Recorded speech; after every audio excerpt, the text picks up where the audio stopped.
Welcome to the Two Marketeers podcast, where marketing swashbucklers Sean and Lindsay seek to demystify the fascinating world of modern marketing. Each episode takes listeners on a storytelling adventure that informs, entertains, and inspires marketing enthusiasts of all kinds.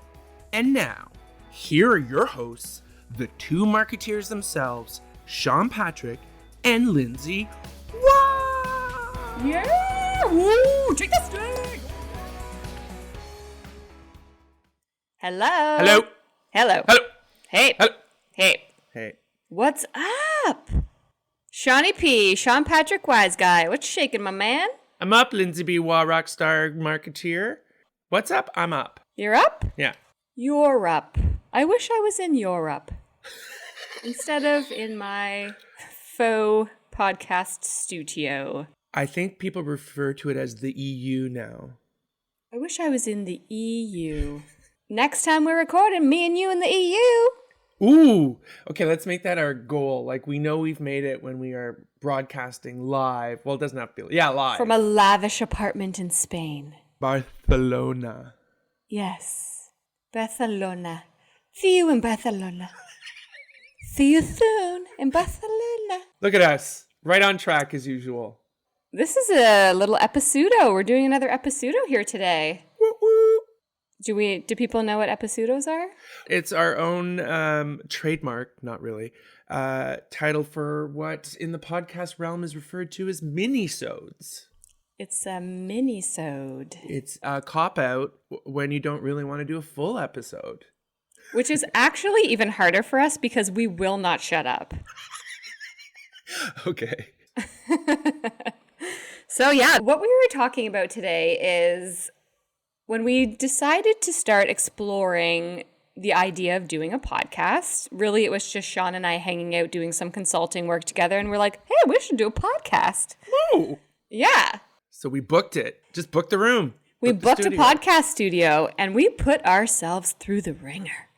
We did a 6-week self-imposed podcast training camp. Dun-dun-dun, dun-dun-dun, We did it. Yeah. Yeah. Sweatbands and all, hoodies. We called it podcast camp to alleviate the pressure of actually ever publishing a podcast. So it allowed us just to have fun with it, which we did. Yeah, we're like, let's go test this out and see if it's garbage or if anyone actually might want to listen to what we have to say. It was salvageable garbage. So without further ado, we want to set up our next EPISEUDO, which was our very first sampler from Podcast Camp. That said, it's actually from our last week. I call it the talent show of Podcast Camp. Funny story was, up until the last week, we were always in the studio, and then COVID happened. And one of us was more kind of dialed into the reality of COVID, and one of us was a little bit more in the denial of COVID. That's another Podcast Camp episode. So interesting to note that almost a full year later, here we are, still in lockdown. With an epic 17 episodes. Yeah, so please listen to this EPISEUDO with the lens of these two naive podcasters. We're in 5 weeks of isolation at this time, but in our heart of hearts, really had no idea almost a year later we'd still be in full lockdown. And with that, we MacGyvered together this episode, or EPISEUDO, I should say, where I found some kind of app on my phone and we recorded it from our telephones. So please excuse the campy quality, but it actually adds character, I believe. Sean Patrick Wise Guy, go on a bit of a rant because I felt like a brand was talking to me without having any idea of how I was feeling. And it kind of put me off. Would you say, Lindsay? Don't worry, Sean. We're in it together. It was a very, what we say, kind of tone-deaf experience Sean was going through. So you can sense the aggravation of what this experience has caused. And also we kind of talk about being tone-deaf for the first time and what that means. Have a listen and enjoy. Enjoy. Hi. Hi. Hi, Lindsay. This is Sean. How are you? Hi, Sean. I'm good. Good morning. How are you? Morning. I'm good. Good. Happy Friday. Yeah, is it? I mean, not that it's not happy. Is it Friday? Okay. But yeah, so, for context, we're like, how many weeks are we into self-isolation here? I feel like for us, this is week 5. Like we are 5 weeks into COVID self-isolation. 5. Wow. The sound quality of the technology we're using is a little bit sketch. I actually went online and tried to see what we could do, but we're kind of at the mercy of the internet at this point. We're both home at our respective homes about 30. You make it clear every time. 30 minutes without traffic. Yeah. Apart. Which is never. And we're on Google Hangouts, and the volume is off, and then we are calling each other old school. And then we're Pahone. Pahone.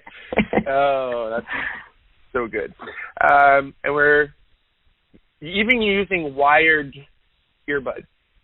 So how yeah, about we're that, back old to school? basics. We need reliability. I'm just going to send my pigeon instead. That's fine. You would have a pigeon, and it would be it would be white. Yes. And it like would my have, stallion eventually I'm going to own. oh my. Yeah, but for context, we've been working through this podcast, trying to We call it figure podcast out. camp. Yeah, we've been in podcast camp, and we figured, what better time to figure out how to reassess, be agile, do some stuff, and figure this out. So we're doing one remotely and see what happens. And it might be this is the first one we're playing the part legitly. Is that a word? Legitly? Sounds like a new app. Legit.ly. Trademark that right now. Okay, we have to get off. We have a new business. I feel like that's what always happens. Every time we have a phone call, we have a new business. We come away with something new. I think I have a name for our podcast. It's called. Is that the name of our podcast? I think it should just be that. Okay. That's the only barrier that we have is the name of this podcast, and now I just feel like it should be called again Coffee with Consultants. Oh, really? That's exactly what we're doing right now. I've never heard that one. No, that was our physical coffee shop we were going to open. Yeah, see, as a physical. That's what that was. That's when we were like, fuck it all, we're going to just start a coffee shop. Anyway. No, but as we are moving into what likely will be a recession, coffee, lipstick, beer, that stuff's not going away. Oh my God, there it is. The lipstick effect in full force. That's, but that's our podcast. Would you say coffee, lipstick? Coffee, lipstick, and beer? Yeah. Is that the name of our podcast? Is it? That or I love it. It's your new coffee shop. It's your new bar. Right. Yeah, but for people who don't know, the lipstick effect is that. It's that beer sales and lipstick sales will be 2 of the top things that will never drop in a recession because people still, it's like a cheap and cheerful way to feel good. I've heard that. I think you might have told me. I have this great idea. It's called the lipstick effect, Lindsay. It's a joke we have where Lindsay will first recommend things back to me. John has so many great recommendations, and I have the memory of a goldfish, so it resets every 5 seconds. So he'll be like, you need to watch this Netflix series. And I'll be like, okay, I'm going to do it. And then I watch it weeks later because I'm so behind. And I come back and say, have you seen this series? You need to watch this. And he's like, I told you about that 3 months ago. Even worse would be like, someone told me, a friend of mine told me about this really great thing. You have to see it. At least I say a friend of mine. I could have said this chump I met on the sidewalk. Chump. You're so old school. I love it. Chump. Hey. Yeah, because I have my wired earphones in on a telephone call. Right? So I'm kicking it old school today. All right. Well, let's try this. Last day of podcast camp. This is our talent show. Da, da, da. I'm going to do the baton toss. I feel so like what we're going to do, I think we're doing, just to frame this up. Sure. We're talking about sort of some kind of marketing moment that we would have had. And as a consumer or anything, it's just something that's happened in one of our day-to-days that we've thought about or it's happened. And it's just something we want to dig deeper in, and that's what we bring to these.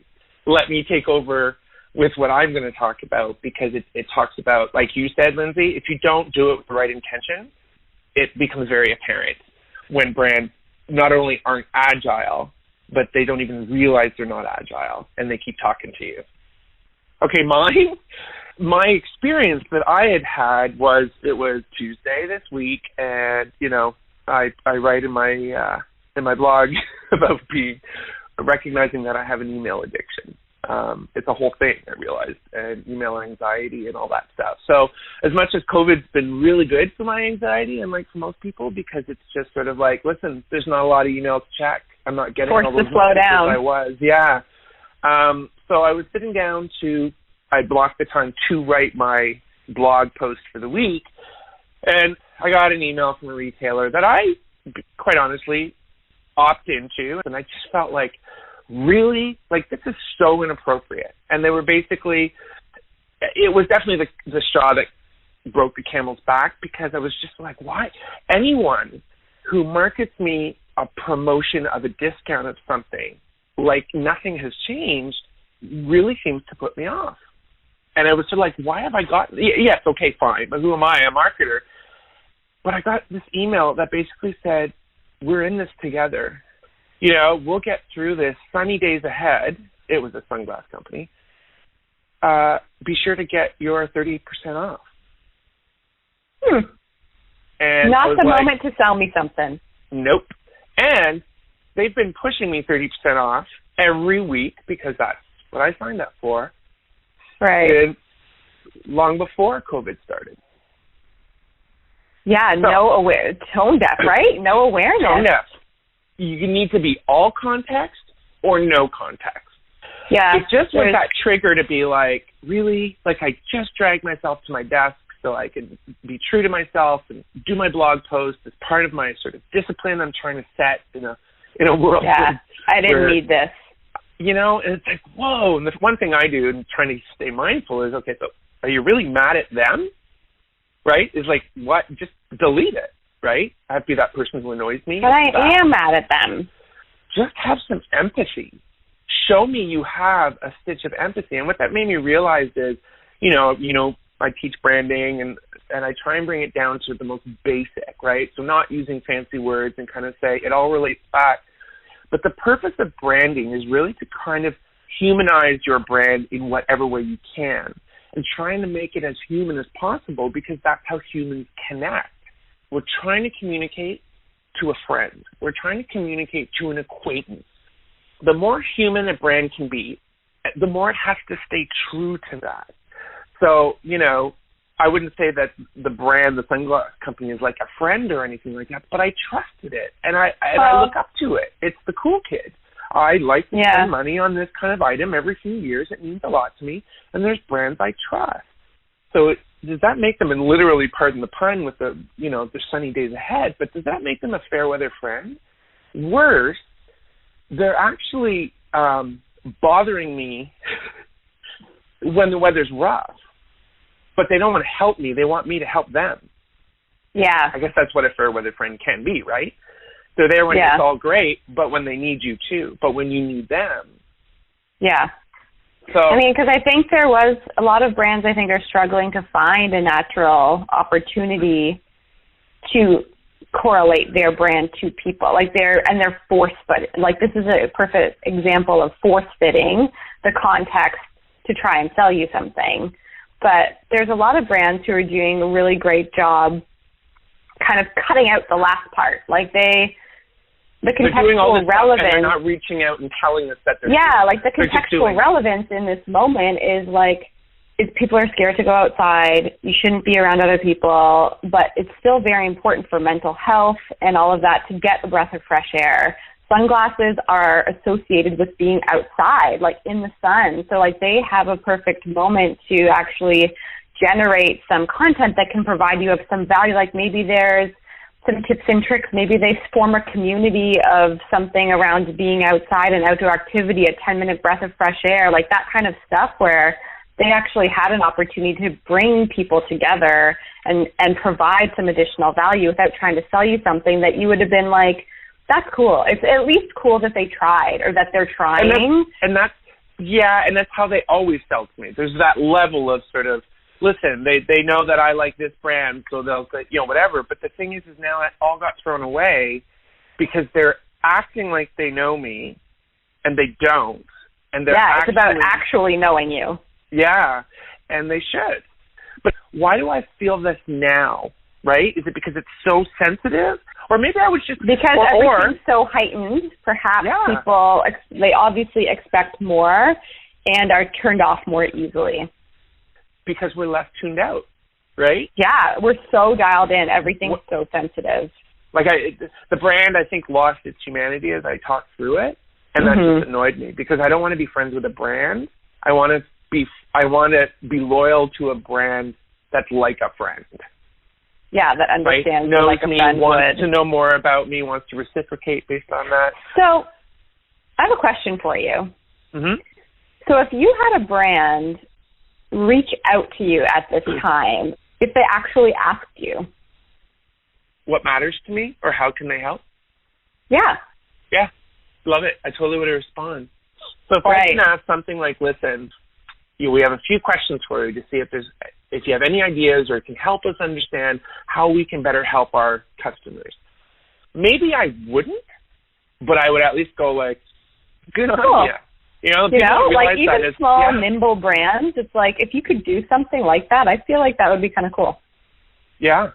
And I see the other side of that, though, is I'll see some more, like, personal brands and things like that, like on LinkedIn or Facebook, and they'll be, like, small business people like myself. Maybe I'm just jealous. But they'll put out something like, hey, people, in this crazy time, let's start conversation. What do you like? You know what I mean? It can't be general. Well, someone's like, it can't be like a cleaning product company being like, what's your favorite kind of banana bread? And you're like, really? But this was just a personal brand who's like a consultant. And he just said, hey, everybody, let's start a conversation. Tell me what you're reading. So a bunch of us just wrote what we were reading. And then he scolded us going, really, people? How about a description? And it was like, okay, asshole, you did nothing. So unless he's actually going to do something with that question, there was no empathy in it. Then what's the point? Like, why are you wasting my time asking me a question if you're not actually going to provide any additional value out of it or engage with it for some reason? You don't really care how this makes me feel. So if you had one kind of takeaway that people could take from this around email, around empathy, like what would you want people to learn? The biggest no-no is I had opted into this and had been an ongoing customer. And I feel like an idiot. I let them in. You know what I mean? And that's like, don't come to the party if you have nothing to contribute. Yeah. And that's what I'll tell a brand. It's okay to be quiet. No company, no retailer right now, other than maybe my grocery store, is doing any damage by not talking to me. I mean, I might get an occasional, like, we just want you guys to know, hang in there. We're doing the same. Okay, thank you. Thanks. You need to respect what I'm going through. Listen, understand, care, and be there. Okay, do we need to be there? That's the first thing I'll say to any one of my clients, right? The whole message is brands that assume they matter right now may be in for a rude awakening.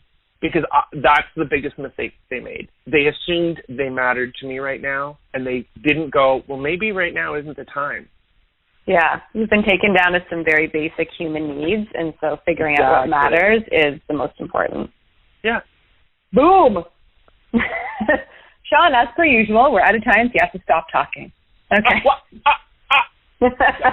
That's it. We're done. Thank you. Well, everyone, it's all about having a little empathy, not just brands. So hang in there, and let's get through this. This podcast is over. That's it for this episode, my fellow marketeers. Thanks for listening. We hope you enjoyed it. If you did, subscribe to this podcast at thetwomarketeers.ca. That's thetwomarketeers.ca. Spell it out. Be sure to tune in for more marketing adventures every month from us, the Two Marketeers, but you can just call us Sean and Lindsay. Actually, I would prefer Wise Guy. Yeah, I know you would. We're not doing that.